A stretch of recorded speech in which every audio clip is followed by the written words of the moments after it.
Hey fellas, P38's done. Finished it up this morning.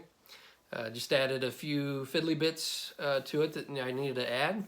I left off the antennas, so I don't need any comments saying, well, there should be an antenna there and there's not one there. So it's because I'm going to ship it.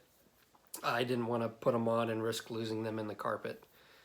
So I left those off, and but anyway, I'm pleased with it. I really like how the finish turned out. This is the second or third time that I've tried it this way, and it's the best way that I've come across to replicate like a worn aluminum. So hopefully you've enjoyed it, and you know, if you're a modeler, get out there and try different things. You come up with whatever, you know, you're not going to know what you like and how something's going to look until you get out there and try it. And you know, there's always that risk that you have to strip the paint and redo it. But you know, do like I do. I had that SR71 that I did a lot of experimenting on. So you know, grab a paint mule and get to practicing. So anyway, I'll quit yapping. I kind of sound like a dork. Let's take a look at the plane. All right, fellas, here it is. Kind of went with my kind of a trend lately with World War II planes, and when I put them on stands, kind of went with the World War II propaganda poster theme. You can see that.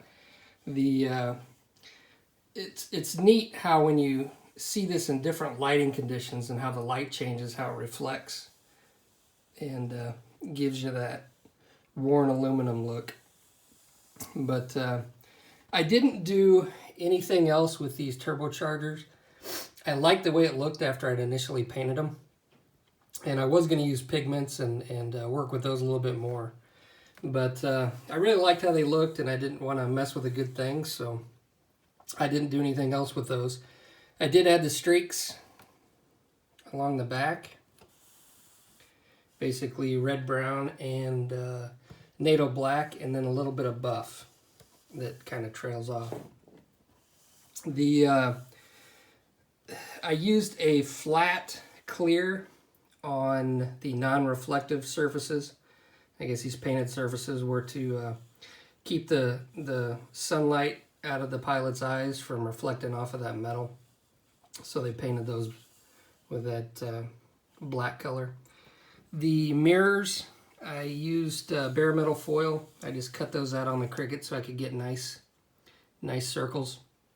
In the kit, those come as clear pieces, and I'm not sure the kit makers knew what they were supposed to be, because from what I understand, those were mirrors so the pilots could look at you know, whatever. I don't know what they were looking at, but it's not perfect because you can see a little bit of orange peel from the paint, but it does give you the idea that those are mirrors. The canopy, not a big fan of the canopy system that they have. It comes in 5 pieces.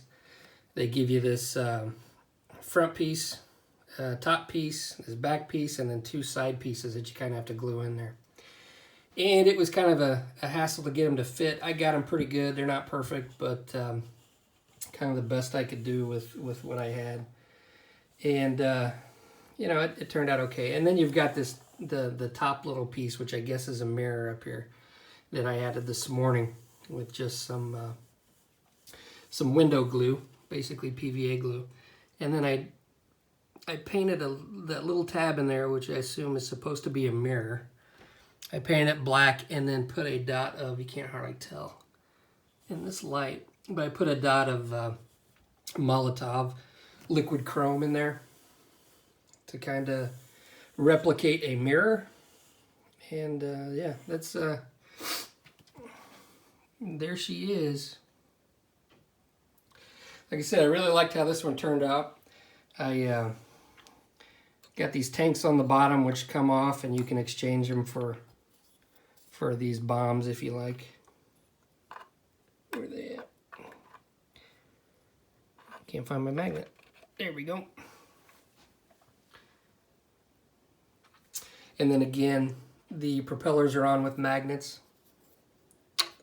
because I couldn't get the post that goes into the engine to fit correctly, and so instead of having my propellers up here, I just did away with all that and magnetized them.